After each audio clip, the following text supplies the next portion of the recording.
You're welcome, sir. You're welcome. It's our honor actually to be Yeah, able to work with your university. thank you. Thank you. Can I start? Yes, sir. We can start actually. Yeah.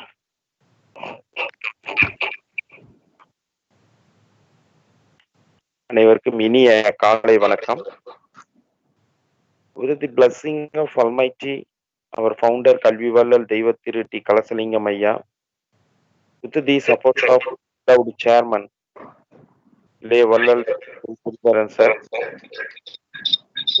I am proud to privilege to extend heartiest welcome to you all for this 39th International Learning Series in association with the Indian Pharmaceutical Association South Tamil Nadu branch, head of the Kalasalingam College of Pharmacy.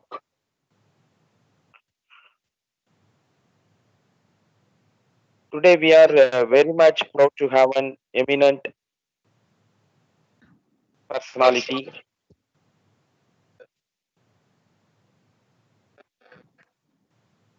veteran teacher,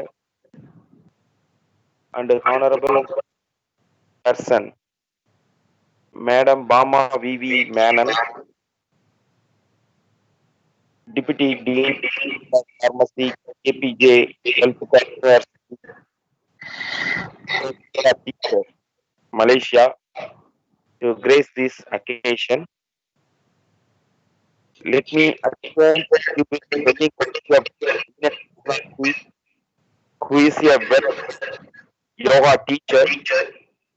It is a great pleasure for all of us that she could find time to be part of her busy schedule. Thank you, madam, for accepting our invitation, spending your precious time with us. Madam, your presence here so inspiration for the entire community. Most welcome you, madam. Madam, very good. Most welcome you.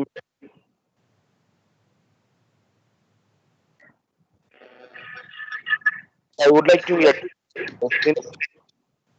management of CCP for accepting conduct this international virtual learning.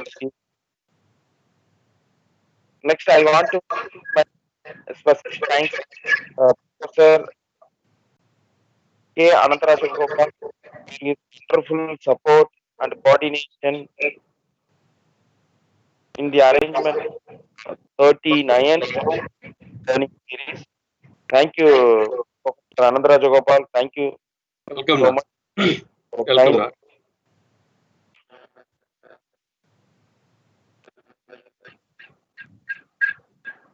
It's gratifying to note that session covered a wide range of interesting topics relating to the brazing through a pandemic with yoga. I hope this session be a good platform for the students. So, dear students, kindly utilize this great opportunity to explore your knowledge, your career. All the very best, fantastic students. Once again, I welcome you all. Thank you. Thank you, madam. Thank you. Thank you, dear Professor Dr. N. Vengadeshan, the principal of Arulmigu Kalasalingam College of Pharmacy. Thank you so much for your kind introduction. I would like to thank AKCP College dignitaries for the wonderful opportunity rendered to me to deliver this speech today. Before that, a pleasant good morning to all the beloved souls of AKCP College, and also a very good afternoon to the dignitaries of KPJ Healthcare University College. It's afternoon here in our country. So I take special pleasure in thanking AKCP for the opportunity and also in wishing all of you a beautiful day today. And I hope that what I have got to share with all of you will benefit, will give you utmost benefit. Yeah. Thank you to Associate Professor Mr. Anburaj for his perseverance in helping us to test so many times and also to make sure this delivery is very smooth. Yeah, and above everything, I would like to thank Mr. Anand Rajagopal from KPJ Healthcare University College, my colleague, very good friend and well-wisher for creating this window of opportunity, creating this collaborative opportunity between AKCP and KPJ Healthcare University College. So I take special honor in thanking you, sir, Mr. Anand. Thank you, madam. Welcome, madam. Welcome. Okay, and I'll give you a small introduction about myself, who I am, and maybe my journey, how I actually happened to stumble upon yoga, and maybe people are wondering how yoga in Malaysia, right? So my name is BamaV.V. Menon. I have been practicing as a pharmacist for 20 years.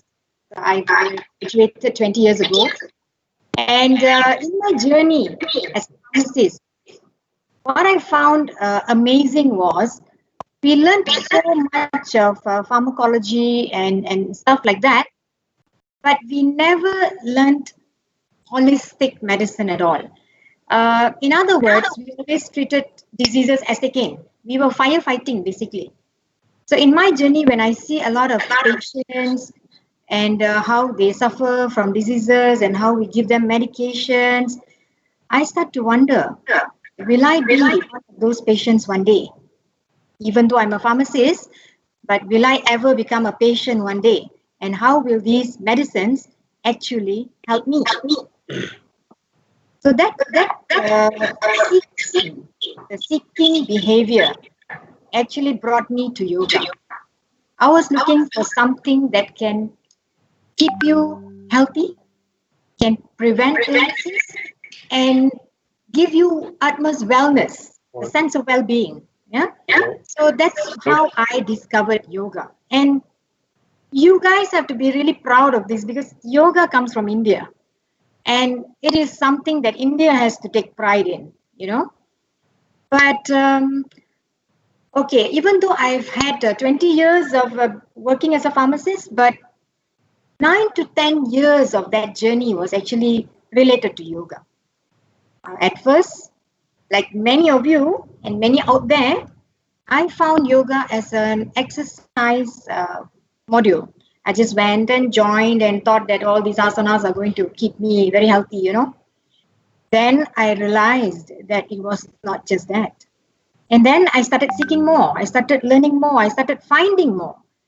So people say, when the student is ready, the teacher will come. So I guess you guys are ready. That's why I'm here today. So I was ready to find out what was yoga. So that's how I managed to find a lot of teachers. After 3 different instructors, I ended up in India to get myself certified. But the certification is not the big thing here. Yoga is not about certification. Yoga is life. It's basically your life. So it's not so much about, oh, I'm a certified yoga instructor, I can do wonders. It's not about that. It's about living your life in the right way. And today, I actually am very excited to share with you what yoga is all about and how we can use this not just to brace through this COVID-19. COVID-19 is just an incident, but we can actually brace through so much more in life, so many more pandemics, right? So I hope that my journey can actually benefit all of you as well in terms of wellness and good health. Yeah. So I'd like to share my slides now.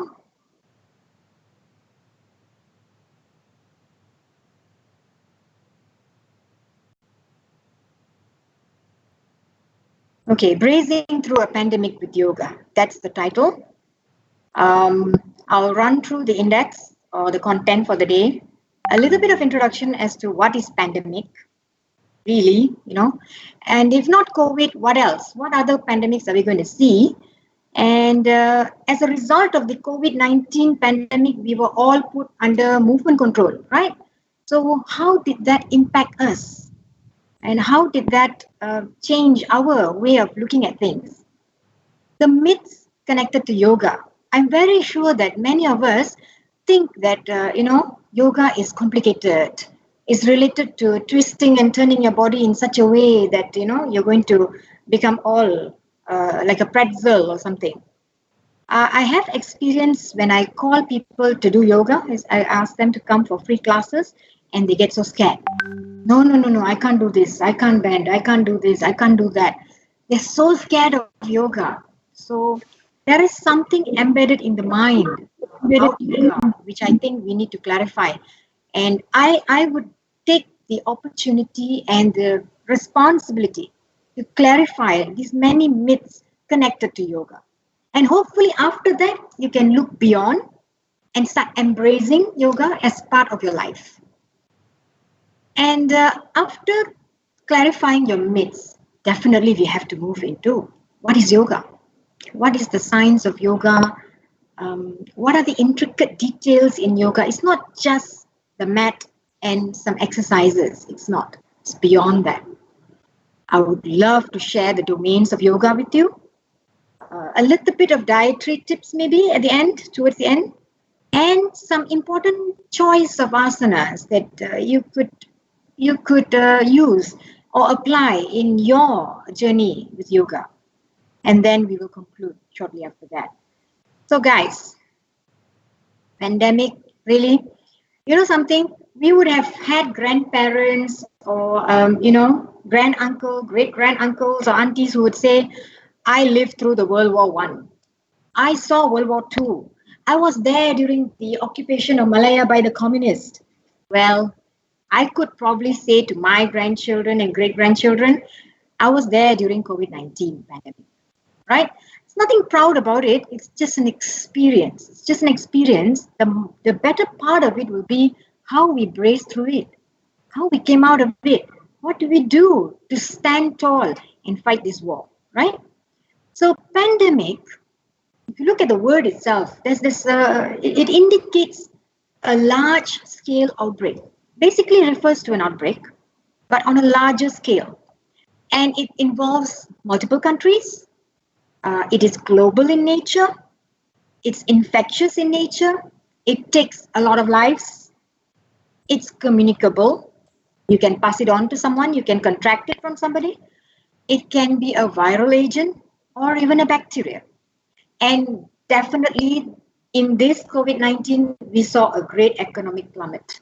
That means a dip in the economy as well. So it can take a big toll on so many things, yeah? And what can this pandemic actually impact us on? How do we get affected? I have heard and I've also seen so many people going through emotional distress during this trying period. Familial issues, you can't stay with your family members or you're staying away from your family members for months. Restricted resources, you can't go out anytime you want and buy whatever you want, You are depressed because you're at home all the time. You see, human beings are social creatures. We need to meet people, we need to talk, we need to interact, we need to share. But when we are always within the same space, especially if you're alone, you can actually easily fall into depression. Fear, worry about tomorrow. What is this pandemic going to do to my family? Economically, will we ever recover? Those kind of worries. Domestic violence, don't be surprised. Some husband and wives who don't meet because they go to work often, now they're in the same place throughout the whole day. So some issues can actually arise from there. Panic. I believe during the start of the MCO, you would have heard of panic buying. People were buying things because they thought there's no tomorrow, right? So a lot of things can actually arise from a pandemic. Okay. Now, there's something interesting to share with all of you. History's 20 worst epidemics and pandemics, right? Actually, we think that, COVID-19 is something very great. And before that, we had SARS and we had MERS and so on. But actually, do you know that even in the prehistoric times we've actually had epidemics. The human being has actually been faced with these epidemics even during prehistoric times. Archaeological findings actually prove that human beings fought epidemics as early as 3000 BC. There was an archaeological site in China called the Haminmanga about 5,000 years ago, and they found that a house was actually burnt down containing bodies of people from multiple age group, and it is suspected that they all died because of an epidemic, right? Then we had the plague of Athens, 430 BC, supposedly caused by typhoid fever or Ebola. I mean, this is based on history. And then the Antonine plague around 165 to 180 AD, the plague of Cyprian, followed by the Justinian plague. Now, the ones with the yellow star on the box are all pandemics. Okay, you know the difference between pandemic. Pandemic is more global. It involves bigger geographical locations. Yeah, and I would like to draw the attention to this plague called the Black Death, specifically in 1346 to 1353. Now, this was the most fatal pandemic of human history. It took 75 to 200 million lives. And you know what was the cause of it? Rodents. Rodents carrying Yersinia pestis bacteria. So this plague, called the Black Death, was by far the worst pandemic in human history. And then shortly, in 1545, between 1545 and 1548, we had the Mexico and Central America being affected by the cocoa leaf epidemic. It took about 15 million lives, and guess what? It was caused by probably Salmonella typhi, something very common, right? And then we had a string of plagues that affected America in the 16th century, London, France, the Russian plague. So all these were all caused by Yersinia pestis bacteria. And then we had the Philadelphia yellow fever in 1793. That one cost around 5,000 lives. The flu pandemic in the 1800s took about 1 million people, caused by H3N8. This is something we hear more common now, H1N2, H1N1 and whatnot, right? The whole series of the virus in the same family. Then we have the Spanish flu, 1918, 1920. It took about 100 million people's lives, caused by the H1N1 virus. And then the Asian flu. And what about AIDS? AIDS is a pandemic that we're fighting until today, since 1981. It has taken far about 35 million people's lives, and it's caused by the human immunodeficiency virus. And it was a pandemic that originated from Africa. I think all of us know this, right? Now, if you see, I've put SARS in red because it was not the worst pandemic ever. It was just a very simple pandemic. It took very few lives, but it was very well spread. That's why it's in the pandemic category. Okay, it was caused by the SARS-CoV-1 virus. Now we are meeting the second version of that, right? It affected 26 countries. As you can see, it's very well spread. Okay, and then we had the H1N1 swine flu pandemic, and followed by MERS. MERS is also not the worst epidemic or pandemic. It's just a simple one that took about close to 1,000 lives, but it affected 27 countries. That means it was well spread. Then in 2014, we had the African Ebola epidemic. That is a very frightening disease. It affected the West Africa, Liberia, and Sierra Leone. COVID-19 pandemic, well, here we are in 2019. So far, as of yesterday, it has taken more than 580,000 lives, and it's still growing. The numbers are still growing. Some countries are still under lockdown situation, and it is caused by the SARS-CoV-2 virus, and its origin is from Wuhan, China. Now, my question to you, ladies and gentlemen, what's next? looking at the track record, we seem to be having a pandemic or an epidemic every 3 years, 3 to 5 years, right? So should we expect another one in 3 years' time? And if we do, how are we well prepared for that? How is the human race well prepared ever for any of these epidemics and pandemics? Looks like we have grown so much technologically, medically, in so many ways, but yet we still fall victim to the most microscopic agent, a virus or a bacteria. That is very sad, isn't it? At the end of the day, if you look at human civilization, with all this modernization, are we healthier or are we sicker?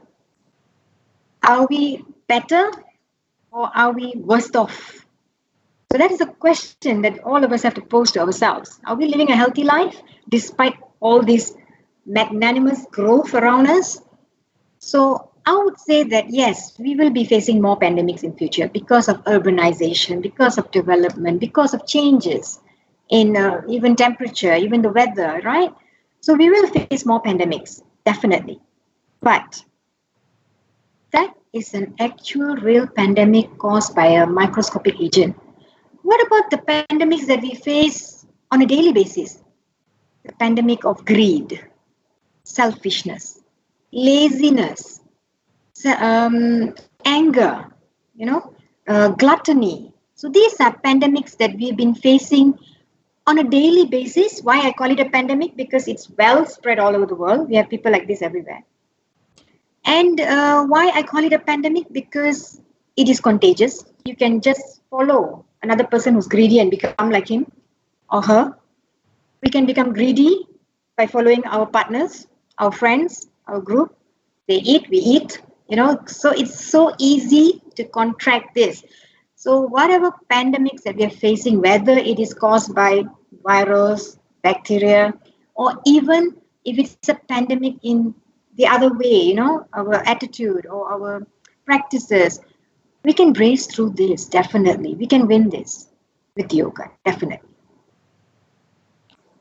Okay, shortly after the COVID-19 started breaking out, right, and gaining popularity in so many countries, all countries started looking at one thing: controlling your movement. So movement control order came in shortly after that. What is the impact on us? Many of us were afraid, actually, because we don't know what's going to happen tomorrow. We were afraid of the unknown, whether we are going to improve, whether we are ever going to go to work again, we don't know. Some people are separated from their families because they work in other parts of the country, expatriates and all. So when will they ever see their family again? So there were a lot of worries in the mind, So the impact to the human race itself with this MCO happening, loss of income. Many people, even some very personal to me, people that I know, have lost their source of income with no guarantee of when they can regain it. Okay, this loss of income puts them into a financial stress after that. So that, and then some people feel that they have too much time at home now. Oh no, work is an escape zone for many people, believe it or not. Now they have to stay at home. Weight gain, it's a big issue. The first few weeks, I think a lot of my friends were complaining mostly about this, weight control. Oh my God, I've gained weight. Because we're at home and we can eat anytime we want. And then the domestic issues that we face. Too much family time. Too much screening time. Now, I have put the impacts which are negative and positive both over here. Because impact doesn't mean it has to be negative. Some of us, you have to think about the industry that generated the face mask, the sanitizer. What about the industry that controls the food delivery? All these people actually increase their income 2 to 3 folds because of this pandemic. So there are positive impacts as well. Some people actually started spending time at home and doing exercise. They actually gained health.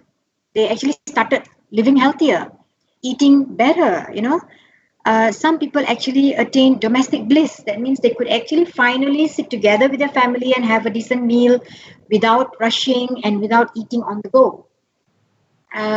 Some of us actually were excited because we could be with our family. Some of us actually loved the time that we spent at home, right? So the impact of MCO is so different to everybody. I cannot list everything. It'll be impossible because different people would have seen different things um, in this MCO itself. Yeah. Now, how does MCO gel in with yoga? So in yoga is actually a lifestyle, right? It's basically a lifestyle. I'll go into the mechanics of it in a while. First of all, if you want to brace through the pandemic, brace through the MCO with yoga, you have to first make a very important decision. Do you want to be healthy? Do you want to move into wellness? Or are you comfortable with what you are now? With whatever you are. If you're overweight and you have movement issues, you have a range of motions which are limited, and you're happy with that, fine. If you're happy with it, we won't disturb you.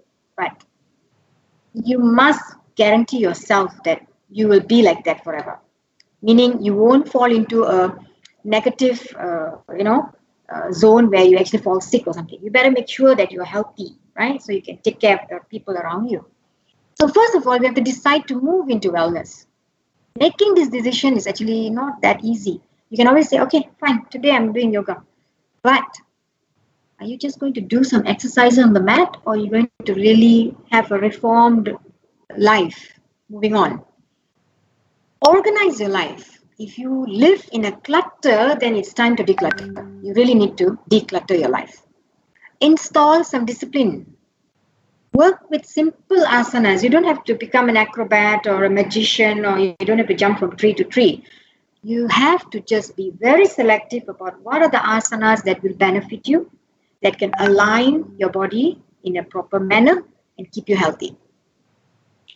Eat healthy and with some consciousness, not just blindly eating, you eat with some conscious value to it. Choose your food. Like what I always tell my students, this body is like a temple. It's like a temple, So what you put inside is very important. Do you want to put anything and everything inside? Or you want to choose what you put inside? Things that is divine, is going to enhance your senses, is going to enhance your prana, those kind of things. What do you want to choose to eat? And when you eat it, have that feeling that, yes, this that I'm eating is going to become me. It's going to become me. It's going to enrich me. Watch your posture. Even though you do yoga, but most of the time, if you look at your lifestyle, you either sit in front of a screen, or you sit in front of the TV, television is also a screen, or you will be probably standing. So how are you standing? How are you lying down? Watch your posture, because postures can cause great damage to your body alignment. And when the body alignment is out, your energy levels within your body will be disturbed, right? Watch your thoughts by meditating. I don't know how many of you actually meditate, and some people have actually tried this and then they fail. They feel like, oh my God, I can't meditate, I can't focus. Later, I would like to share with you something very interesting about meditation. Yeah? Watch your thoughts. What kind of thoughts govern you, right? And always, this is my favorite, always think of goodness and happiness.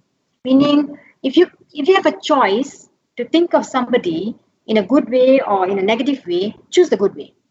Because it doesn't create any negativity in you and your perception of that person. So that's why some people say it's so fake. Why are you so fake? Why are you always thinking good about everybody? It's not fake. It is a conditioning of the mind.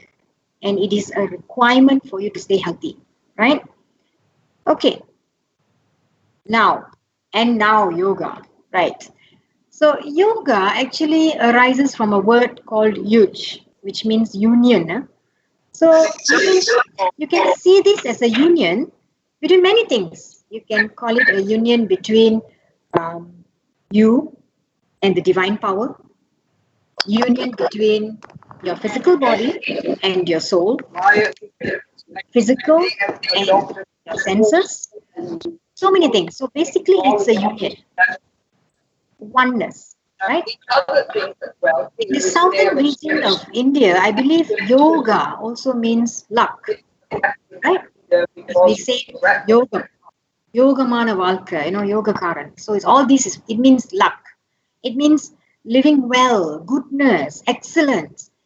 Yoga is a word that depicts this kind of illumination to life, very nice, very good life, right? So that is the definition. But whenever you tell somebody, come, let's do yoga, a lot of fear comes into their mind. Oh my God, I'm not flexible. Oh no, I'm a man, how can I do yoga? All kind of myths connected to this, right? So let's break the myths first before we move into the intricate details of yoga itself, yeah? Okay, to do yoga, I must be super flexible. Not true. How can you do yoga, expect yourself to be super flexible when you start doing yoga? You probably will become super flexible at the end of your whole journey. In the beginning, nobody would be super flexible unless you're an acrobat. So flexibility is something you acquire with time, with practice. Yoga definitely can improve your range of motion, your flexibility, your body movements, your alignment, but you don't have to be flexible to start yoga. That's not true, right? It's another thing you have to bear in mind is when you join or when you initiate yoga in your life, you don't have to think of it as you're competing with anybody. Why are you competing? It's not competition. It's a competition with yourself. Today, I can't touch my toe. 1 week later, wow, I'm able to touch my toe. So you're competing only with yourself. Why do I say this? It's because there's a very simple reason for it. Every one of us is made unique. I believe you all believe that. Look around your friends, circle, your family, even your father, mother, your siblings. How different are you from your siblings? If ever all of us had the same body and we were expected to do the same things, we would all look alike. And that would be so boring, right? So boring. So everyone is super unique. And some of us are very tall. Some of us are well set. Some of us are very thin. Some of us have got flexible joints. Some of us have got stiff joints. Some of us are very muscular. So depending on this unique makeup of your body, then only you can decide what will go well with you and how you can actually improve your flexibility. So friends, students, and lovely souls out there, if you must adopt yoga, throw away the idea or the notion that you have to be flexible. You can become flexible, but you don't have to be flexible, right? There's a difference there. Yoga is only for ladies, because the media is like that today, right? They advertise so much of yoga for ladies and ladies teaching yoga. Even I am a lady today. So it's like, it's so gender-centric today, right? What do the men do if yoga is being done by women? I wonder if they go for badminton and stuff like that, right? So actually, if you look at ancient times, yoga was practiced by men generally because they were the ones who were actually looking out for the family externally. The women were actually building the society. Wow, what a big task the women were doing, right? Building the society. Why do I say that? Because women are the ones who create and bring out the children into the world, and they are the ones who nurture these children. They are the ones who make good individuals out of them. They are the ones who make sure these individuals go into the society with the right norm and values, right? So women were busy building the society and men were assisting them to do that. So men were basically very actively involved in yoga. But as women started becoming modern and the idea of gender equality, so to speak, I never believed in that anyway. I always believe that we are pieces of puzzle. We cannot be same, right? We don't have to be same, in fact. Why should we be same? We should choose to differ. So with these gender equality issues, Women have gone out to work, further their studies. They have become very successful, sometimes more successful than the men. I don't even know why we compare. And so they got introduced to yoga. They got commercialized with yoga out there. But actually, great sages like Sadhguru, Ram Babaji, they were actually men who practiced and perfected yoga. Even the ancient sages who popularized the idea of yoga were all men. The Saptarishis were all men. So it cannot be that yoga is only for ladies. So throw this out first, young men and young boys out there. Throw the ideation that yoga is suitable for ladies because it's so soft and so slow. No, trust me, it is not really that gentle. It can be tough as well. So that is the second myth that you really have to break, right? Yoga is only for the slim. Yeah, I personally experienced this. A few of my friends who are on the bigger side, they actually came to me personally because I teach yoga. So they came to me and asked me, would you teach fat people? I find that very disturbing because I feel sad. I feel sad that they feel shy about it. Actually, yoga does not discriminate for the slim or the big size people. It's for everyone. There are so many variations and asanas that can actually induce weight loss. It can become beneficial for those who are striving to lose weight. But yoga is not just for the slim. Trust me. And flexibility is something that's not related to size and obesity. You would have seen that sometimes some of your bigger counterparts, they are more flexible than you. They can do wonderful things compared to you, right? So no matter how big a yogi is, it's not about what you can do. It's about how you can unite your practice, your physicality with your mind. The union in yoga itself, that's more important. And with time and practice, if your intention is to lose weight, that will also be achieved, definitely. So those people out there who worry that they cannot do yoga because they're big, that's not true. That's not true either. Okay. Yoga is not for the old and frail. This is another myth that people think about. Say, I'm so old. How can I do yoga? I'm 50, I'm 60, I'm 70. Yoga is like for the young, I'm too old. When can I start? I can't start. I'm going to go to the grave. It's like that. That's not true either. Dear friends, dear beautiful souls out there. Yoga is for everyone. This is the slogan you have to remember. Yoga is for everyone. There are so many asanas. 84 asanas, varied into thousands of asanas. Don't tell me you can't find a few that can suit you, can suit your body, can suit your flexibility, right? So there are so many asanas, even for the old and frail. Even if today we talk about chair yoga, this is something gaining popularity, and I think it's good because it gives opportunities for those people who are invalid to also do some sort of yoga, to bring yoga into their life. So chair yoga is there. Yep. So I believe, as a yoga teacher, I believe in choosing the safe and correct asana for people so that they benefit and they don't incur any injury out of it. Right? That's what I believe in. So again, friends, yoga is not just for the young people. Yeah. So don't discriminate the old and frail. Yoga is for Hindus or Buddhists only. This is another concept. But this picture that you see here, the 6 of them, they're all my students actually. 6 of them are actually not Hindus. They're Muslims. They are my yoga students. They perform excellently in class and they're beautiful people, right? So yoga is not religion related. You can make it maximum as much as Hindu related or minimum as much as not related at all. So it depends on what you take out of yoga actually. So it's not just for the Hindus or Buddhists. It's for everyone. Again, I would say this is for everyone.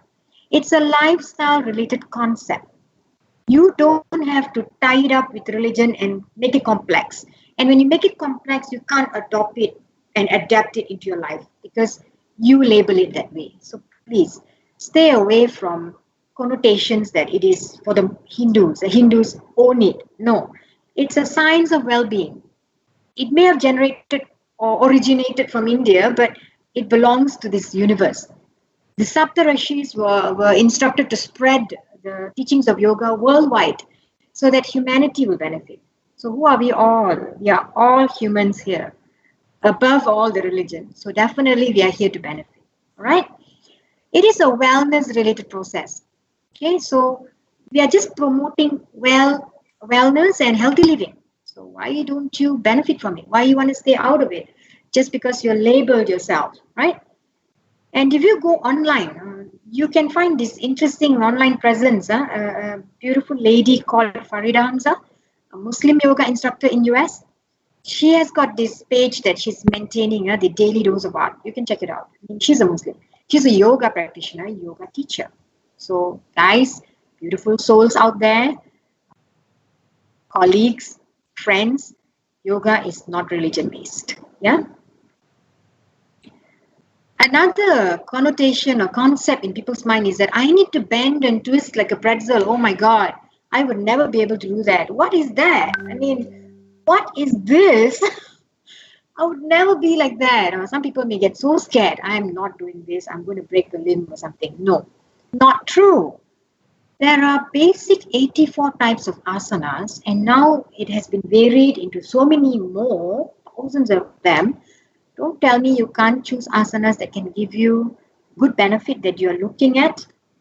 So towards the end of my talk today, I will show you the choices that you have.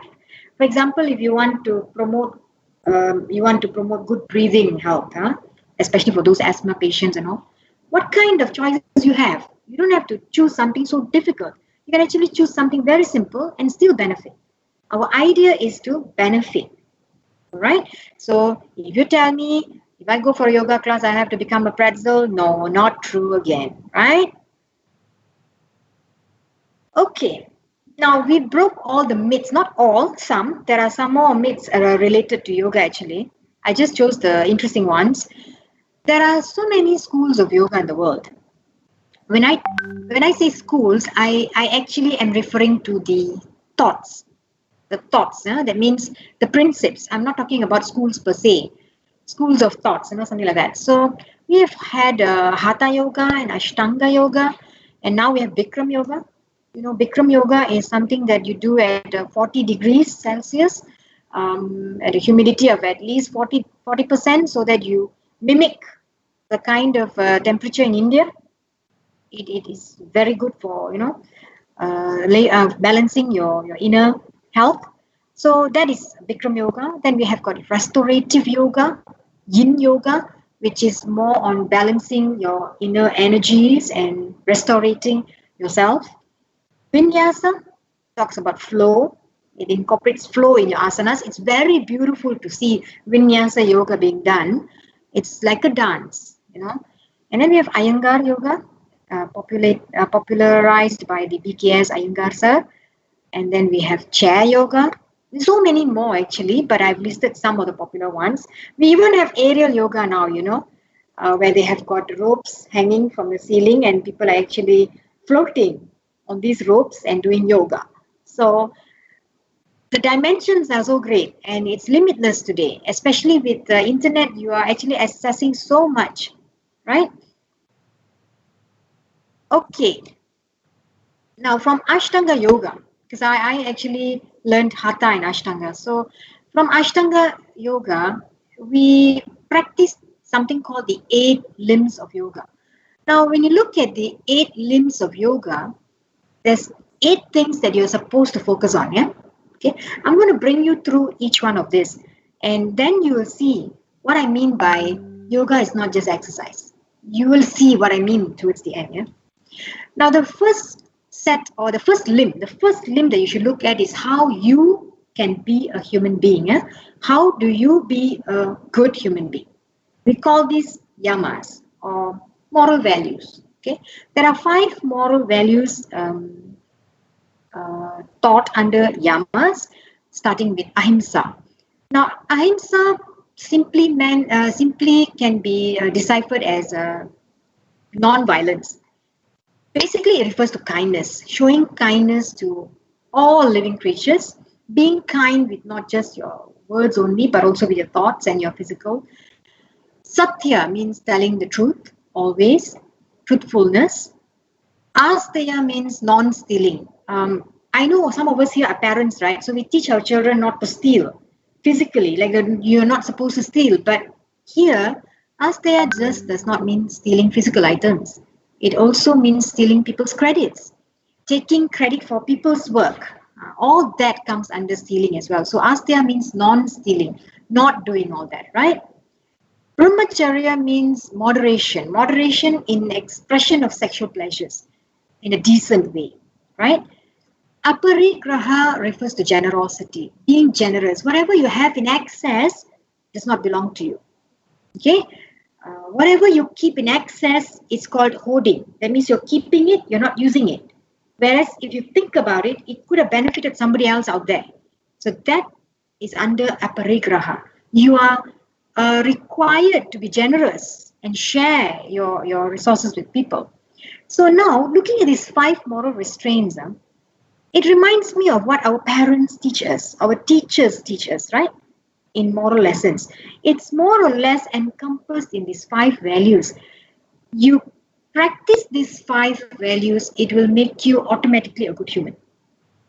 Somehow or rather, when you look at a person who's morally an immoral person, a person with no moral values, something out of these 5 will be out. Example, someone who lies. So they're not practicing satyam, right?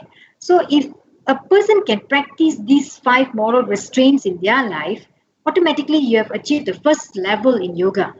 You have already proven that you can be a good human being.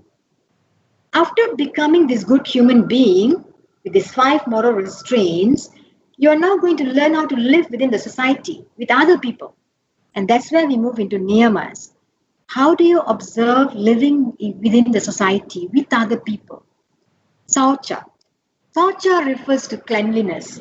So Saucha is the first niyama. It means cleanliness or purity.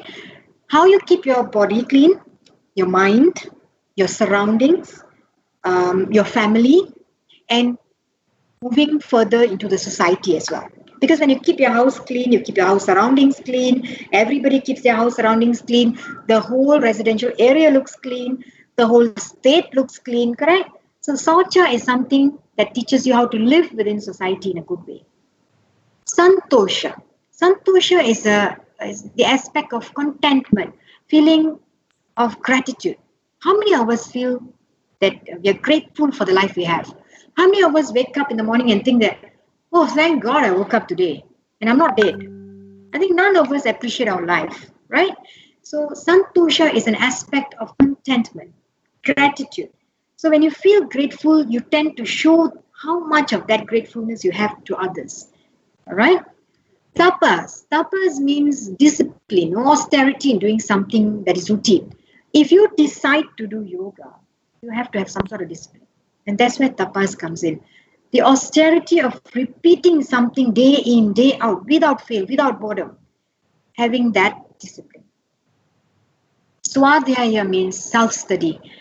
How much you want to learn and reflect. How much do you want to do your self-learning? Many of us only learn when the teacher comes into the class. So, oh, okay, he's here now. Okay. But do you know that you can learn all this by yourself? If you have the interest and if you have the love and the intention to actually gain that knowledge, right? So Swadhyaya is self-study. And finally, all of us should be doing this. In Malaysia, the constitution actually calls us to have faith in God. Ishwara Pranidhana. That means we actually have to surrender to God. Whoever it may be. Whatever that you believe in. It could be the divine power. It could be Buddha. It could be, Allah. It could be a Hindu God. It could be any power or energy that you believe in. But you have to surrender totally with trust. That is Ishwara Pranidhana. So with yamas and niyamas, you become a wholesome human being. And now we move towards your asana and pranayama, which are the physical parts. For you to go and do an asana, you need to have the right set of behavior, the right set of discipline. You can't simply just go and sit and do something. You might lose interest in a few weeks. You may not even believe in it. So after practicing yamas and niyamas, you will be full-fledged ready for asana. So asana basically refers to postures. And these postures are not just, carry up your hand, do this, do that. It's not a circus. It's basically a motion related with your physique, intertwined with your breath. Every movement into your asana is actually, it comes together with the movement of your prana. How does your breath take you into that particular pose, and how does it take you out of it? That beautiful movement is your asana. How you're able to hold it, how long you can stay in it, that creates the strength and the flexibility within you. All right. And lo and behold, with good asana practice, you will also go into pranayama. Usually, you are taught these two together parallelly, right? So pranayama is, many say it's mindful breathing, but actually it's a control of life force. Actually, you're controlling your life force. And since you can't see this life force, you can only relate to it closest to the breath. Okay, why to the breath? Because when you breathe, you can actually feel the motion related to your lungs, the inhalation, the exhalation, right? So that can actually tune your mind towards observing your inward breathing, right? And then with pranayama practice, you would be able to actually nourish every part of your joints, your body with enough oxygen, with enough life force. And therefore, with asana and pranayama, you become healthier. Over time, you become much, much more healthier. You become much more than what you were yesterday, all right? Once you have become a disciplined human being, practicing asana, pranayama, and now because of pranayama, you'll be able to still your focus, your concentration. And now we move into pratyahara. Now pratyahara, even though it's written here as turning inward, pratyahara has got relationship with control of your senses. I'll share with you a small story. Let's say you are a coachman. You know what's a coachman? A coachman is a person who carries the carriage, right? Rides the carriage, right? You have got 5 horses that is pulling this carriage, and you are the coachman, right? You are the controller. These 5 horses are your senses. Sense of sight, what else? Sense of smell, taste. Yeah? So these 5 horses are attached to your coach, and you are the coachman with the reins on the horses. Now tell me, everybody, who is supposed to control the destination? Who takes who where? Do the 5 horses take you anywhere they want to? Or do you tell them where to take you? So when you imagine that you are in control of these 5 senses, that's when you're practicing pratyahara. Meaning, a simple example is like, say, in a buffet, your sense of sight will show you all the delicious, yummy foods, right? Some of us get very excited when we see yummy foods, And then the sense of taste, your saliva starts coming out, right? All the reflex, and you start eating. Eating with control or eating without control, that's where pratyahara comes in. Make your choice. What do you want to eat? How much you want to eat? Do you succumb to the sensory organs, or do you tell your sensory organ, no, I've had enough. I'm going here. I'm going there. So you tell your horses where to go, not they tell you what to do. So pratyahara is very easily done when you have the other 4 in control. If you don't have the rest in control, practicing pratyahara is going to be impossible. Very, very difficult. Maybe not impossible. Very, very difficult, right? Once you're able to sit in a particular place to meditate, and you can actually control your sense of sound. Let's say you're meditating and someone is talking at the back, a phone call is coming in, all these sounds go into you. But because you're the coachman in control, right? So you are not telling yourself, no, I'm filtering all these out. I'm not going to bother. I'm not going to respond. You're not going there. So now you are ready with pratyahara in you, right? Really have immense control. Now this is where dharana will come in. Dharana means concentration. Now you're ready to concentrate because you have prepared yourself to eliminate all these unwanted distractions that come through these five senses. So now you're ready for dharana. And in dharana, you'll be able to focus. So you can pick what is your point of focus. Some people do, this immense staring or glaring at a certain object to gain that meditative focus. Some just close their eyes and they focus between the eyebrows. The Ajna chakra is there. So once you are ready with dharana, you could sit and concentrate without any disturbance. Dhyana will follow right after that. So when you move into dhyana, that's where your spiritual path actually begins. Dhyana. Once you are really well versed with dhyana, people actually, people like sages like the Buddha, they have actually attained enlightenment. They call this samadhi, right? Samadhi is described as pure bliss. Maybe we can experience this because yoga has got this as a target. Definitely it's within reach, but it may differ in the journey towards it. I pray that every one of you who uptake yoga after this will attain your samadhi in your lifetime, will be able to have pure bliss and will be actually tranquil in your life, right? You will be illuminated. I really wish all of you will achieve that, right?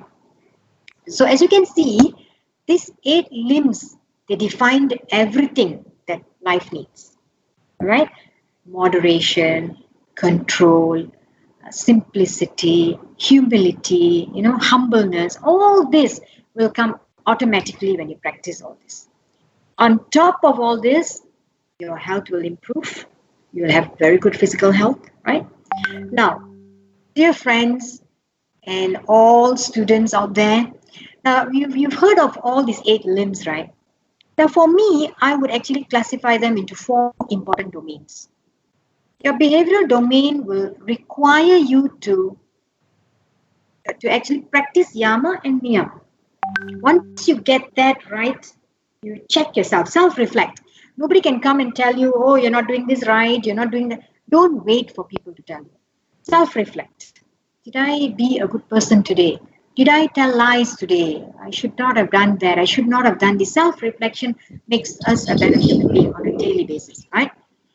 Once your behavioral domain is well in check, you can move into your physical domain. It will be very easy to go into the physical domain. And then your mental domain. And finally, your spiritual path begins there, right? So yoga actually provides a full circle of everything, okay? Now, there's a lot of detail in yoga, actually, a lot of intricacies in yoga. It's not enough to talk in just 1 hour or 2 hours. We can talk about this for days, basically. What I've done is I've tried to pick important things and just tell you, flash it to you so that it triggers your interest and then you seek knowledge. Swadhyaya, you go and you seek knowledge, right? So we often, I'm sure all of us heard of the 5 elements, Panchabhutam, right? 5 elements. These 5 elements are not just out there, out of us, Because we are part of nature, these 5 elements are also part of us. It's in us, right? We are representation of the 5 elements. And then there's the koshas, layers of sheets around us. We think that we are just a body like this. No, there's so much more to this body. 5 layers actually. And then we have doshas. Believe it or not, Ayurveda actually looks at the human body in terms of doshas, right? So later I will explain to you how Ayurveda looks at it. And then we have vayus. There is no correct word to represent vayus in English, basically. I can't say it's just the wind. It's not the wind. It's more like it's a dynamic life force, basically. It's a dynamic life force within us, right? And then we have the bandhas, the locks that protect certain chakras. And of course, finally, we talk about chakras. Chakras are so popular today. People are trying to popularize chakra, but I don't think you can go there without doing all this, people.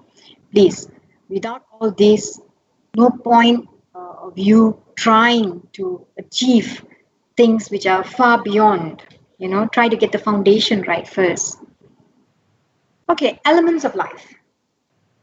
As you can see in the Ayurveda, we actually classify the human body into different elements. We have got water, earth, air, ether, fire, right? So how is it depicted? Like water, the human body is 3/4 of it is water, right? So is nature. I mean, the world is also 3/4 water, So you see how it's nicely synchronized with the earth around us.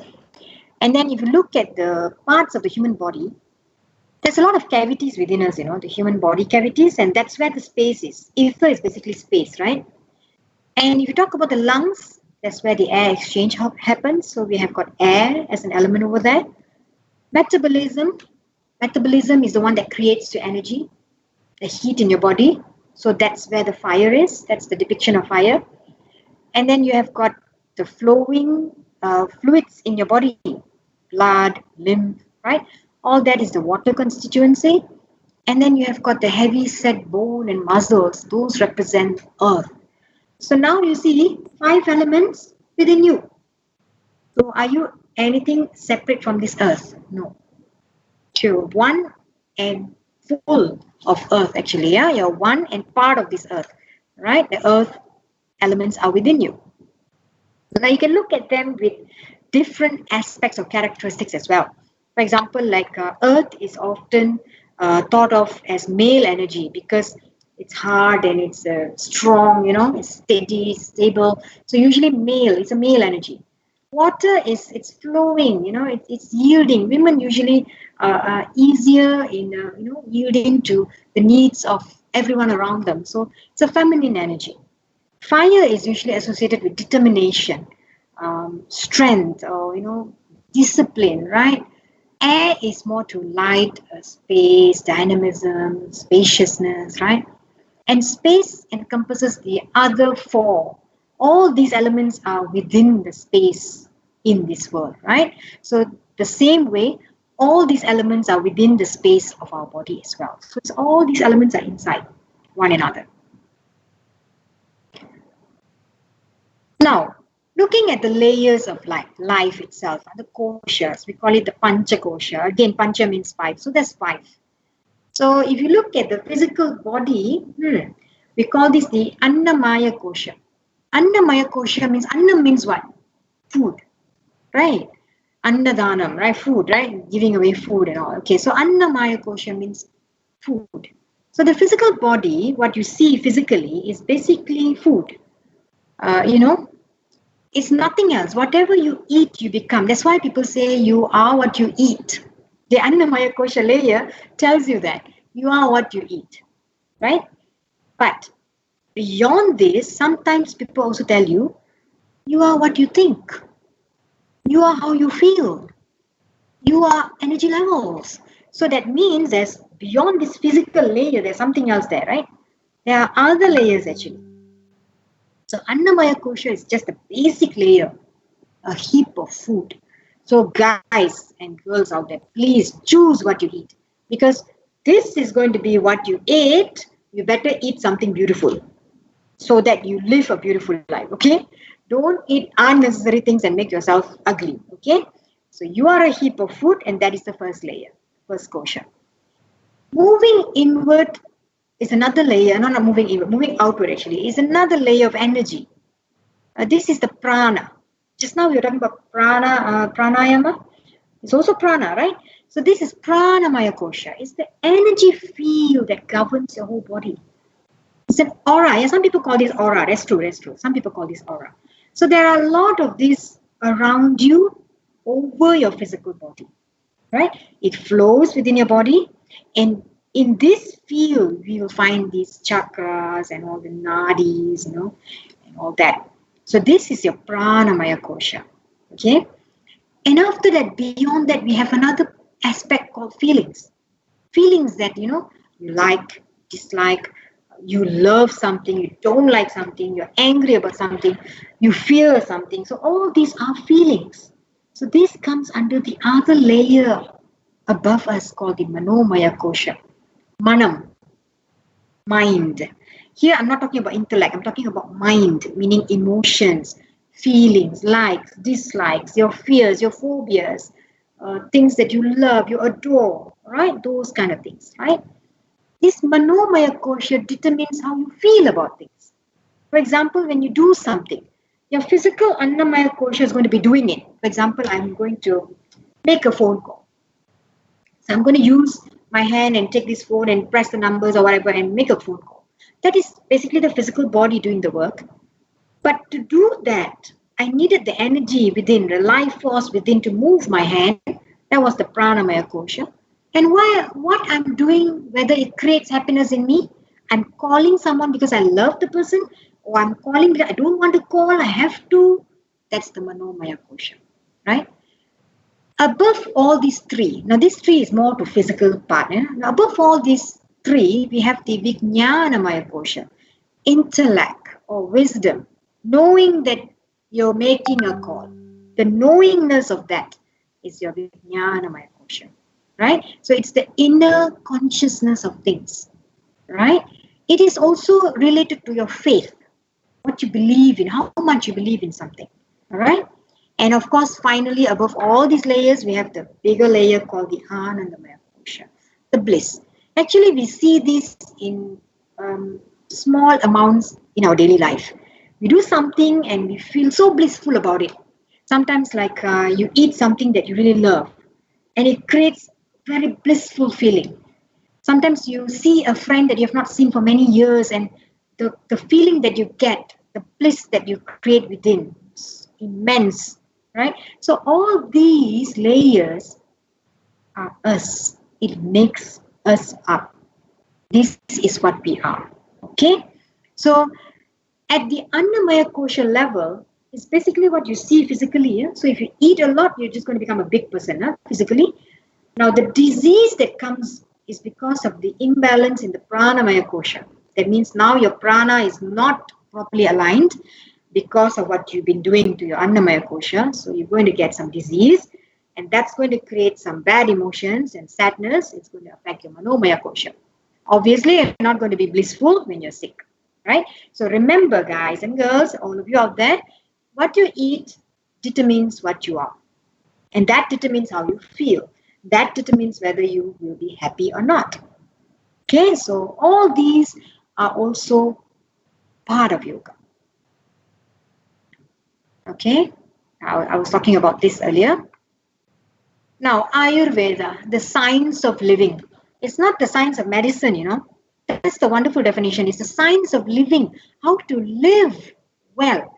So even in ancient times in Ayurveda, the Indians have already promoted the sense of well-being, living well with the science of Ayurveda. So in Ayurveda, all the 5 elements are depicted as part of our body in different constituents. For example, they have differentiated all these elements into 3 main koshas, main doshas. We call it the Vata dosha, Kapha dosha, and Pitta dosha. So in these 3 doshas, the 5 elements are embodied. Like we talk about Vata dosha, we have got air and space. Now, guys and girls, listen to the words of the elements itself, air and space. You can imagine a person who has got a lot of Vata dosha, how would they look like? Very thin and light, right? Lightweight, dry, correct?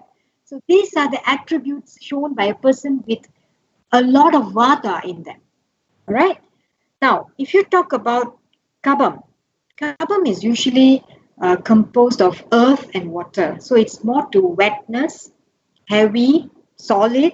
So usually people with this Kapha dosha are more of the well-set weight. I'm not talking about obesity, by the way. Obesity is man-made. We made it. We created that. Kabam means well-set. It's a nice body weight. They have got good, well-set body weight. They are usually bigger built than Vata and Pitta. It is strong frame. They have got good hair, actually, very nice, luscious hair, because they have water. They have water, so they have got moisture in them, and usually they are solid. They are very steady people, right? But unfortunately, they have tendency of accumulating water in their system, so they get edematous very easily. They get cough and colds very easily, you know. And what about people with pitta dosha? So pitta is reflected by fire and water. As you know, fire is heat. So people with this pitta dosha usually are warm. They are very warm. They are usually a lot of heat is generated in them. But they are between Vadam and Kapam in terms of size. They are usually nice, muscular, well built. Okay. And these people, when they go out in the sun just a little bit, they get suntan very easily because they themselves are like walking sun, right? Walking fire, you know.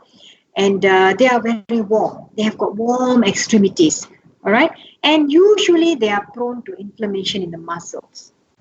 So you see, dosha actually teaches you to even look at a person externally, holistically, and discover what could be wrong with them.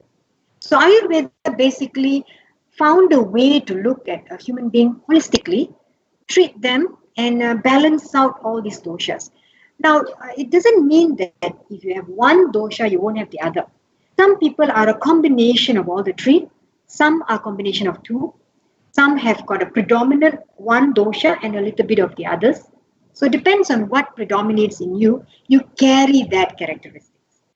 So for people who are obese, they cannot simply claim that they have kapha in their system. No, because obesity is something that we create because of an imbalance in our diet. All right. So looking at these doshas, this is another way we can actually control what we eat, eating what is suitable with our dosha, and preserve our health and live a healthy and happy life, you know. Look at this picture, it can tell you a lot. You see, people with vata dosha usually are very thin frame, you know, they're very lean, very little fat on them, right? They have very dry hair. I have a lot of vasam in me as well. I have this dry hair problem, dry skin problem, you know. They experience all this because of that composition in them. Right? And then if you look at pittam, they are moderately sized. That means they are usually, I would say, they are better than the vata, and you know, they have better body structure. They're well distributed. Okay, and for kapam, they are also well set. It just looks like they are steadier. That's all. They're not obese. They're steadier. All right. So these are actually how we should look at the body composition and not make up our mind based on obesity or underweight. When you are obese, there is imbalance in your diet. So you have no rights whatsoever to label yourself with these doshas when you have an imbalance in your diet. All right. Okay. Now looking at the vayus. As I said earlier, even in yoga, we actually learn this. I mean, I learned it in my own journey. I mean, it is something very unique. It's not air. If you talk about vayu, it refers to air, but in this sense, it's not really air. It's more like a life force that's moving. So we talk about prana and apana. They are actually opposite life forces. Prana is the inhalatory part of your respiration and the breathing part. That means it's moving upward, right? But physically, if you think about it, air moves inward, right? So I'm not talking about air. I'm talking about the rejuvenation, the movement of the energy upward, right? So that's prana. Apana is basically exhalation. When you want to experience the flow of apana, you can actually experience it upon exhalation. That's immense exhalation, maximum exhalation. So basically, apana nourishes the bottom, the base of our body, right? The organs in the abdominal region, the lower abdominal region. The prana rejuvenates the upper abdominal regions and the brain. Now, samana vayu is basically a center. The apana and prana meets there, and then it distributes accordingly to all the parts. So it's basically a center, a union for prana and apana. So all your digestive system is in that area, basically, right? Your digestive system, and then your heart is there. So it's emotion related, okay, thoughts related. So if you keep this healthy, your life force, which is rejuvenating all the parts, will bring good energy elsewhere. right? Udana Vayu is the upward moving breath or upward moving, life force. And this is what gives you lightweightness. Okay. Have you seen a dead body or experience carrying a dead body in your house, when somebody passes away? Do you notice that people say uh, it's heavy weight, a dead body is heavy weight, you know? Um, that's because the Udana Vayu is gone. When you're dead, the Udana Vayu is gone. So the upward lifting is no more there. This life force that lifts you upward and keeps you buoyant like that, like you can walk so light and easy, that is Udana Vayu, right? Now, even though you may weigh 50 kg or 100 kg, when you walk, you're not really carrying all the 50 kg with you. There is a buoyancy in you, a vayu that's actually lifting upwards. So you walk around very light and easy. That is due to the existence of the Udana Vayu, right? And lastly, Vyana Vayu actually looks at the flow of blood and the nervous system. And when we actually die, Vyana Vayu is the last to leave the body, because when it leaves the body, your whole rotting system will start. I think this is very relevant. If you look at people who have diabetes and who have got a foot ulcer, we say that it's becoming gangrenous because there's lack of blood flow to the region, right? So blood is related to keeping things preserved, well preserved. The minute the blood flow is cut off, that region will start to rot. So rotting process will start. So the minute Vyana Vayu leaves the body, the rotting process will begin. Okay? So it's related to the lymph and the blood system and the nervous control. All right? Bandhas. Bandhas are basically the lock. To lock or to close off or to stop something. We've got 3 bandhas. Jalandhara bandha is situated at the throat region. Okay. Now at the throat region, it is very much close to one chakra that's also here, Later we look at the chakras. So this Jalandhara bandha is like a lock. When you lock something, you hold it and then you release. The extraction or the movement, the sudden movement of the energy at that point will rejuvenate everything around there, around here. So Jalandhara bandha is actually engaged to actually improve your breathing ability, to develop immense concentration ability. It's very beneficial for the throat region. So any persons who have thyroid problems will benefit immensely from this. And then we have the Uddiyana Bandha, somewhere near somewhere near a chakra, near the Manipur chakra. So this one is very near to your digestive system. So by engaging this Uddiyana Bandha, you actually keep this region very healthy. And do you know that this region is very important because good digestion gives you all nutrition that you need. Poor digestion will give you sickness. Right? So that is the Uddiyana Bandha. And the Mula Bandha is actually very close to the Muladhara chakra. And it strengthens the pelvic floor.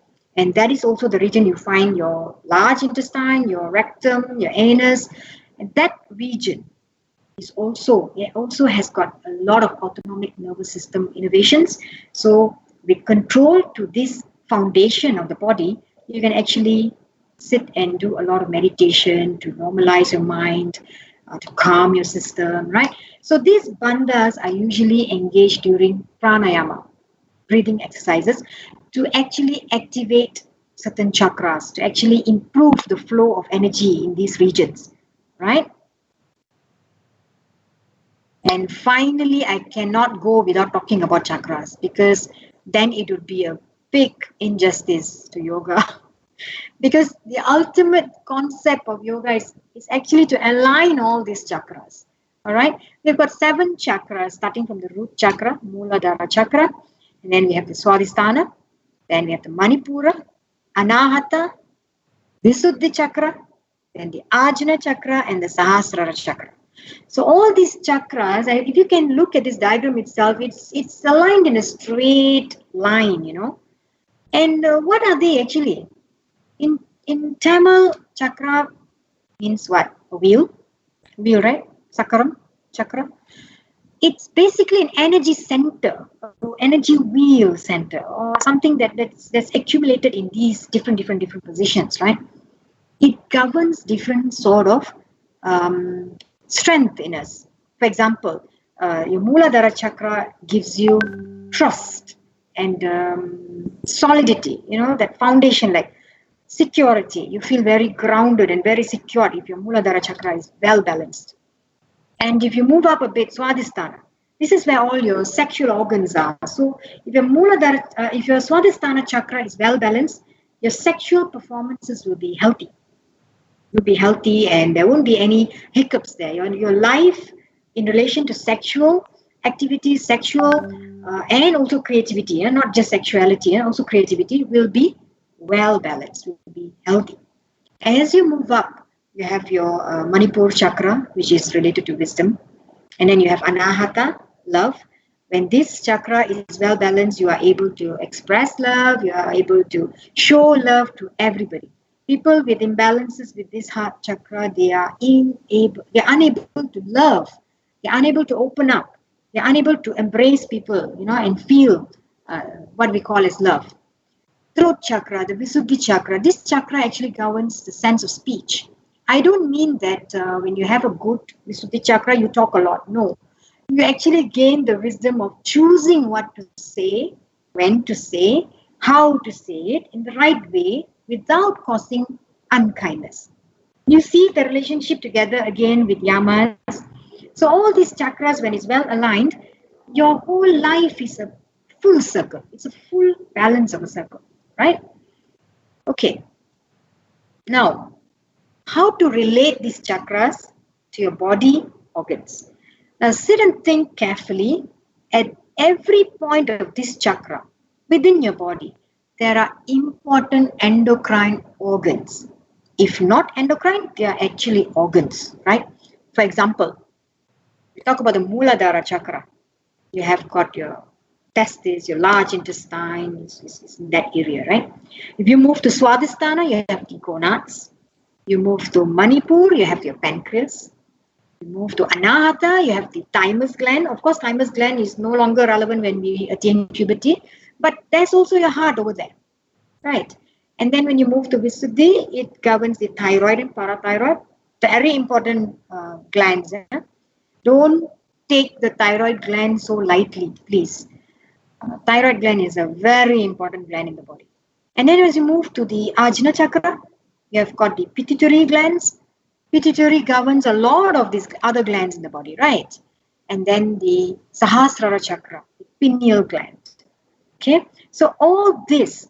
So when you actually look at chakra, it's imaginary. You have to actually visualize it. You have to visualize it in your mind because you can't see it, right? But these organs are real. They are physical. You cut open a cadaver, you can see all these organs, right? So these are real. So what you can do is when you actually visualize the chakra, you will actually create an idea of consciousness, and then you link these regions to the chakra, and then you meditate upon that. So that will actually enhance your endocrine function, and with the enhance and balance endocrine function, you actually prevent diseases. This is how it works, because when you study pharmacology and pathophysiology and whatnot, you do understand that a lot of problems arise with imbalances in endocrine system, right? Diabetes is also because of endocrine system. Adrenal gland deficiencies, what about Crohn's disease, and all this arise from imbalances in our glands. So basically, when you talk about the chakra, you're talking about more or less balancing out the functions of all these endocrines so that they go hand in hand and proper. When they are proper, we have a balanced life, good mental state, good physical state. Okay, so you saw there's so many intricacies in yoga itself, right? It's not just about carrying a mat and going and doing some acrobatic movements. It's not just that. So much more to yoga. So when you do your asanas after this, try to relate, try to seek knowledge, try to learn more. Okay. Now I would love to talk about food because without this aspect, yoga is useless also. Without doing this proper, then your yoga practice is going to be a waste. So if you talk about Ayurveda definition of foods, they actually classified into 3 types of food. The sattvic, the rajasic, and the tamasic food. Now, sattvic food, I've tried to list, I can't list everything, but I've tried to put in some things and that could give you some idea about what kind of foods that you can eat. I know you'll be fretting and scolding me because there's no non-veg there, right, in sattvic food? I don't see any non-veg there, right? Okay. I'm not saying and I'm not preaching non-veg here. I'm just trying to tell you, make good choices. You don't have to turn vegetarian. Make intelligent choices. If you need to eat meat, do incorporate this sattvic diet as well. Put more of this, all right? And try to keep away from all tamasic food. Tamasic foods are food without life. They're so over-processed, like your nuggets and your sausages and all that. It's useless to eat that. Of course, it's easy. It's very easy to just buy and, walk around with a burger. It's very easy compared to eating banana leaf food, It's very easy to eat tamasic food. It's in abundance. You come out into the city, you can see a row of shops and 3 out of 4 will be selling tamasic food. So making intelligent choices becomes a challenge, right? But you as a person, as a yogi, as a yoga practitioner, as a person who wants to go into yoga, you have the control and you have the decision making to yourself. You can choose. Now, if you were to look at the rajasic component of food, they are the ones that are heavily spiced, like they are spicy, salty, flavored, and then they are, when you take them, they irritate your stomach. A lot of garlic and onion-based food can do this actually. Even stimulants like the alcoholic drinks, coffee, they all come into rajasic diet, right? Of course, the best ideal one would be sattvic, but in your daily life, be practical. Incorporate more sattvic food into your daily life. You will see the difference. Okay, I'm not preaching vegetarianism or veganism. I'm neither. I'm just saying make wise choices, make smart choices, all right? Now, going for the mat. Yeah, let's do that. So once you've decided, okay, I'm going to join a yoga class. Major problem here is many join it without having an intention. You have no intention. You say, my friend went, so I went. Today I want to lose weight, tomorrow I just want to be slim. You don't have a fixated intention for doing yoga. Get something fixated first, whether you want to lose weight, whether you want to improve your sleep, or whether you just want to feel healthy, or you want to reduce pain. Because what your intention is will determine your success rate in the end. If you want to lose weight, but you go and you adopt all the asanas that promote sleep, I think you're going to put on more weight, right? So it's logic basically. So set an intention first, right? So set your intention or goal. Number 2, warm up. Always, I tell this to all my students, my children, right? Don't do anything without warm up. Warm up is like pouring oils into the joints first before you do anything. It prevents injury, definitely. It ensures minimal injury. It also makes your asana a success. The chance for you to do the asana improves by few folds, if you do warm-ups. All right. I would like to share with you my first experience of yoga class. The first yoga teacher I went to, believe it or not, for a whole 2 to 3 weeks, we were just doing warm-up. Until I came to a point that I was fed up and I was thinking, warm-up? When is the yoga going to come? But today, I have to thank her because of those warm-ups, asanas became easy. Now, many teachers may skip the warm-up part because they don't have time. But no, you can skip anything but the warm-up. Warm-up you should not skip, right? So do some light warm-ups, light stretches before you do your asanas. And then when you come to the asana part, You don't have to do everything that everybody does. No, I told you you have a unique body, right? So look at the asana and reflect on your body. Are you able to do that? Is that feasible? Is that going to injure you or not? Make wise decisions and think back again, what is the benefit you're trying to seek? And then practice daily. That is where your discipline should come. Practice daily. If not daily, at least keep a routine on an alternate day, 3 times a week, something like that. Do not let go. And then, of course, reflect. Reflect on what you've done, how it has benefited you. First day of yoga, after 10 days, how you have changed, how you have grown. Reflect and perfect yourself, right? Now, yoga, asanas basically revolve around some particular movements which are pretty standard, like spinal flexion, extension, rotation, yeah, twisting. So it's basically the movements are pretty standard, all right? So first of all, just some tips I would like to share with you. Okay, I can't teach you yoga over the online screen like this, but I can teach you some tips that you can choose. For example, look at what you want to achieve. For example, if you want to open up your chest for better breathing exercise, this is very beneficial for people with who are always having low immunity problem, always getting flu and cough and whatnot. It also benefits the asthma patients, infection, yeah, respiratory infections.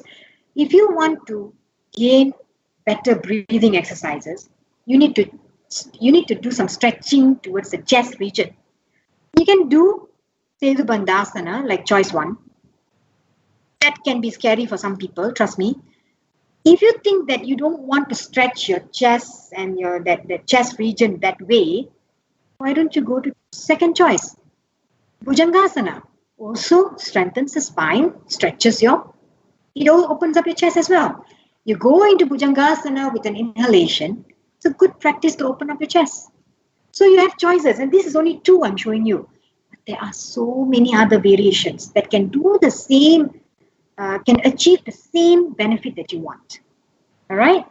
So make these wise choices associated with your body. Don't do something just because someone else is doing. Your master is doing it, so I will do it.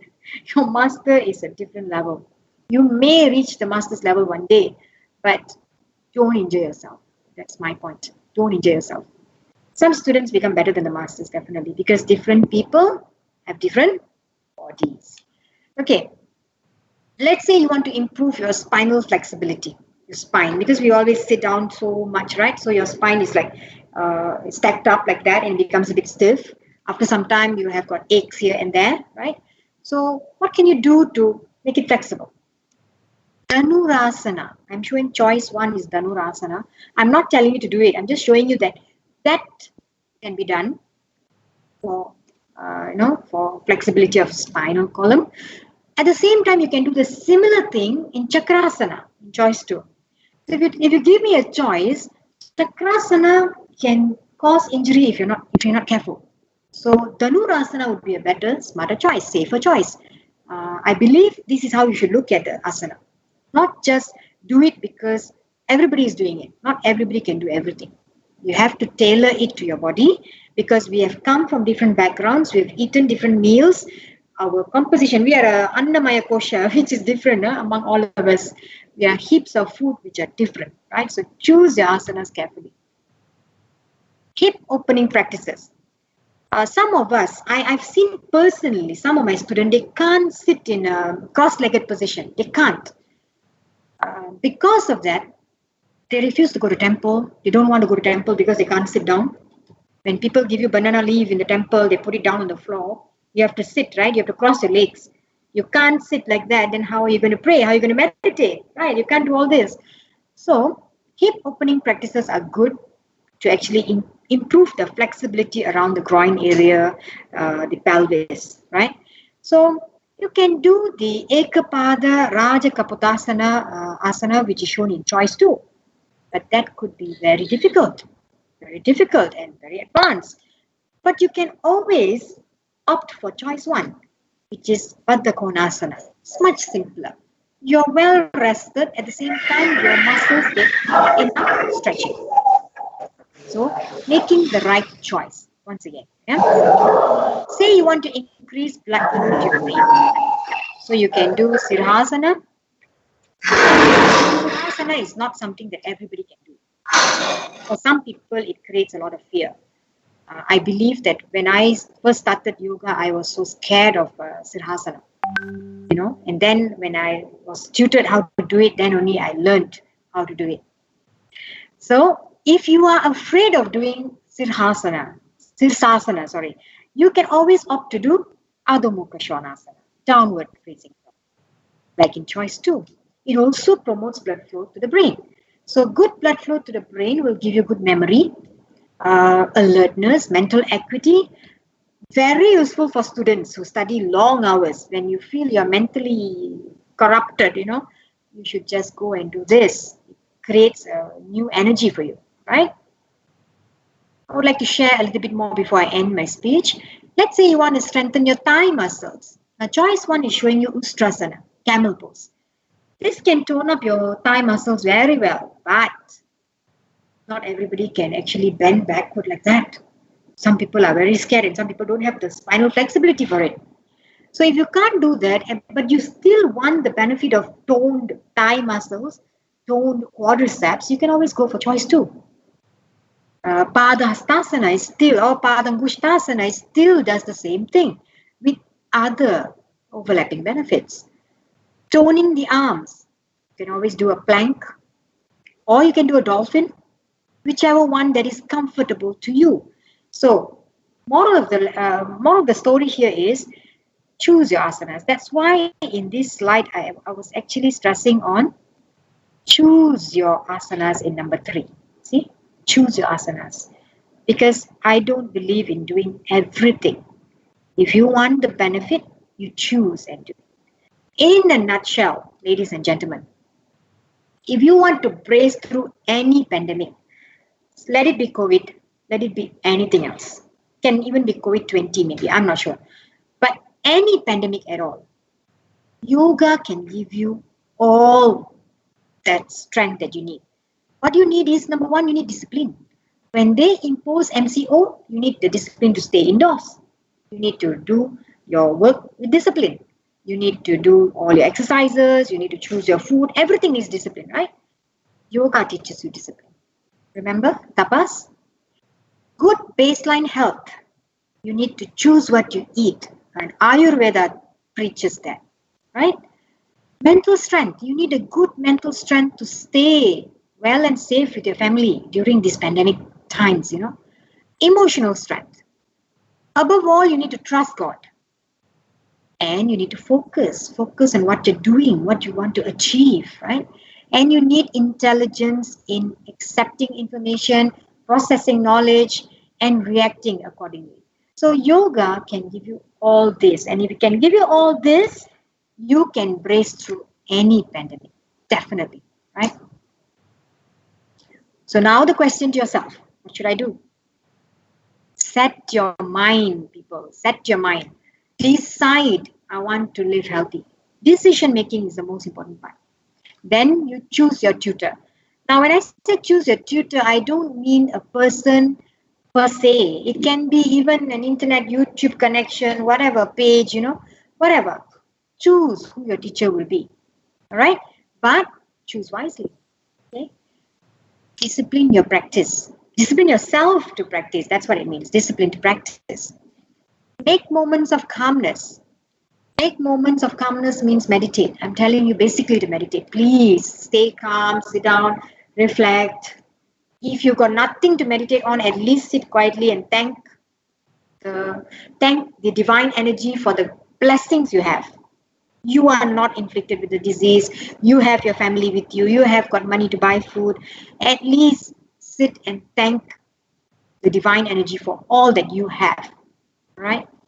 Make healthy choices of food.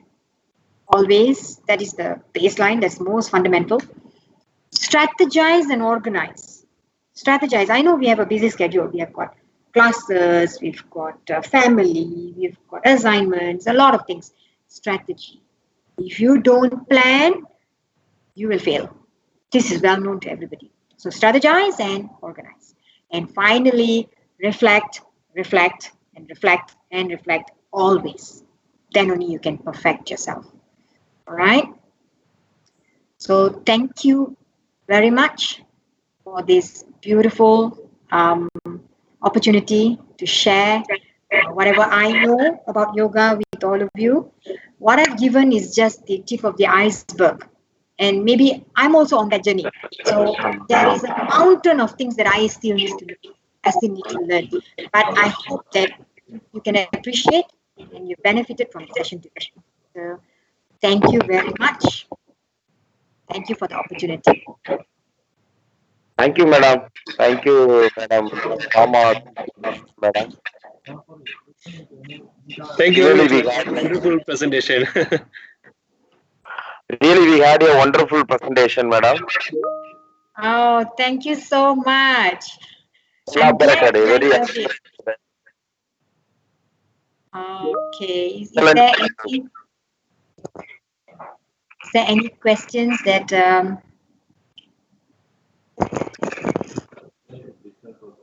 if there is any questions that I can actually have to answer? Let me Actually, look at the one of the comments. students asked one question, madam. Yeah. Can I read, sir? No, never mind. I can see it now here. Please, sir, please. Okay.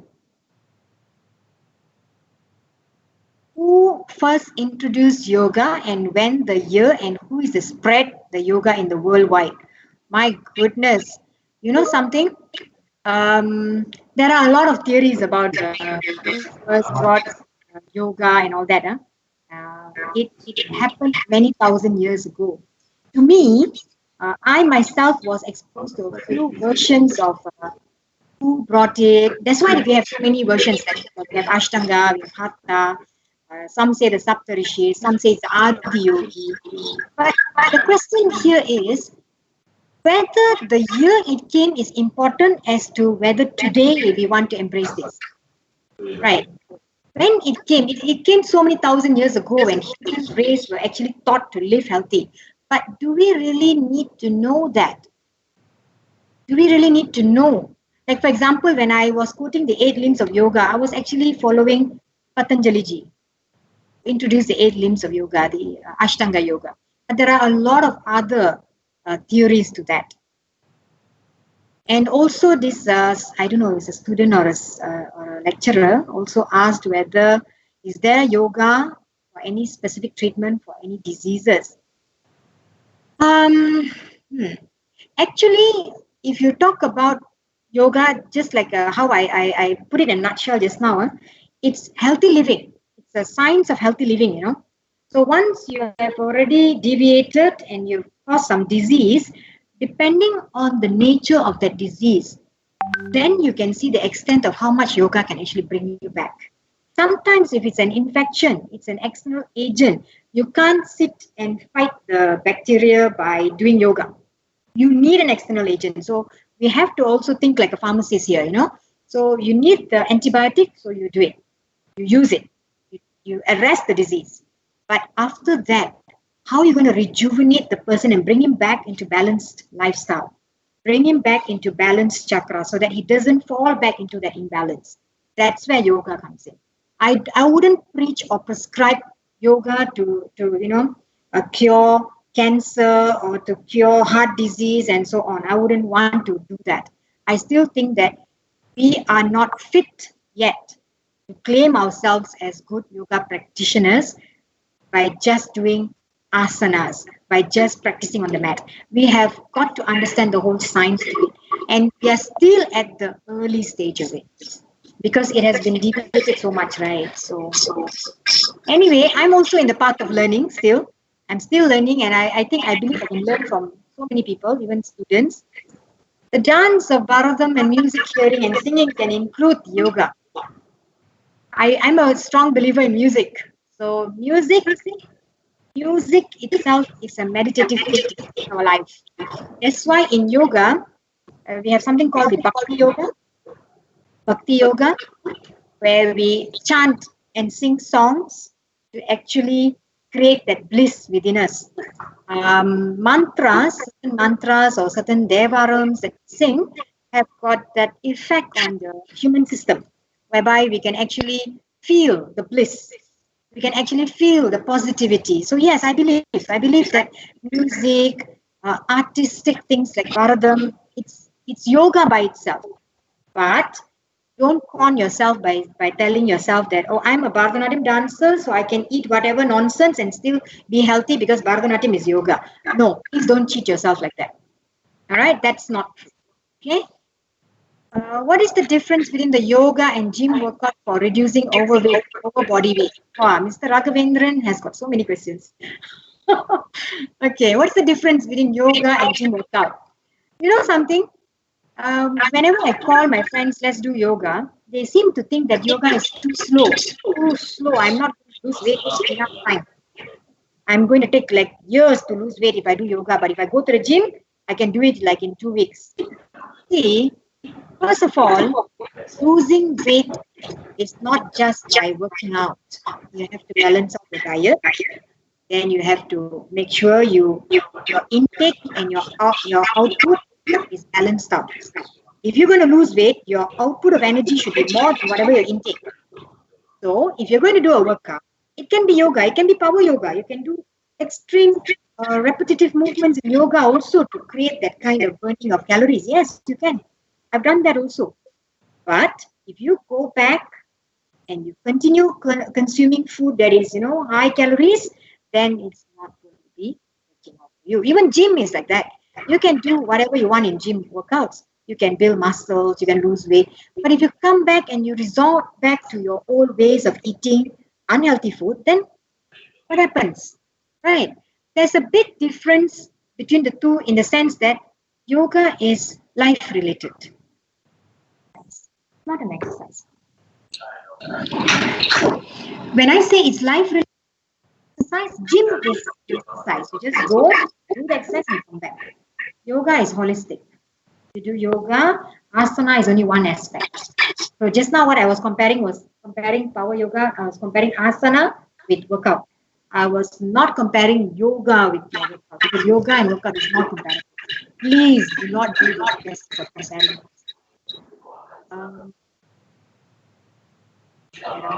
Questions? Thank you very much. If there's no questions, then I hope I have shared what I know. I do not know so many things. I'm on a very special journey in learning more and more about yoga. Whatever I said, if I have caused any unkind kindness to you, I would like to apologize. Sorry if it has hurt anyone's feelings. And as I've stressed before, this is not religion related. It is purely the science of living. So if you really believe in it, I wish all of you good health. This COVID pandemic, stay safe, stay home, stay healthy. Continue your struggles, not struggles, mostly continue your striving excellence in your education. And God bless all of you.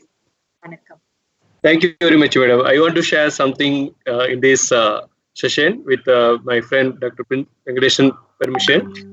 Madam, today really we learn a lot. We learn very new things about yoga and things what we have to do during this pandemic. Not only this pandemic, even any upcoming pandemics also. So it is a very excellent session, and I opener about the yoga practices for all. Even today, our students are listening very well.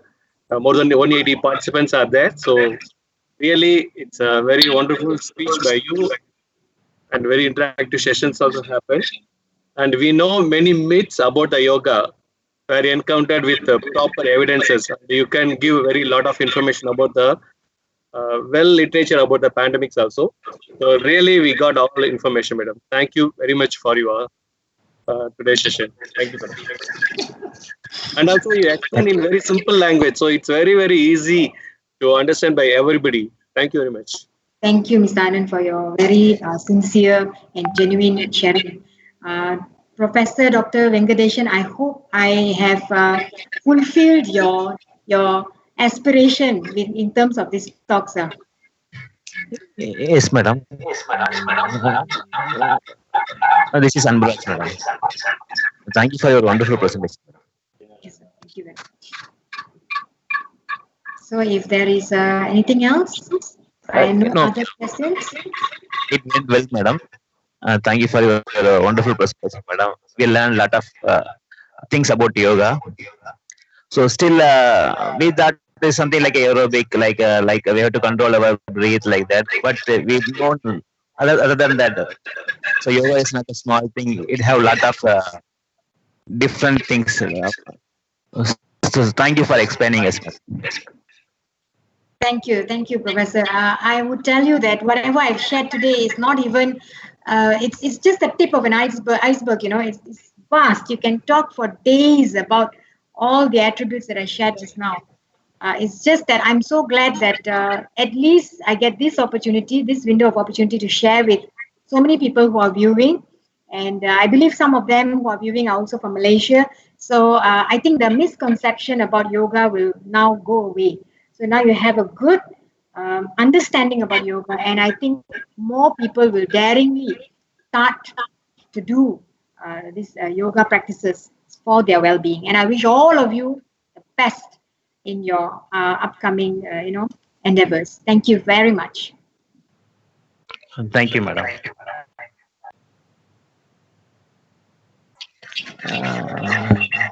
Any other questions? Shall we end, sir? Yes, sir. Please, sir. Okay. Thank you. So I'll leave the session now. Thank you for the opportunity. God bless all of you. Thank you Thank you, for the listening, and students and my ex-colleagues. Thank you very much for all. Thank you. Can I conclude, madam? Yeah.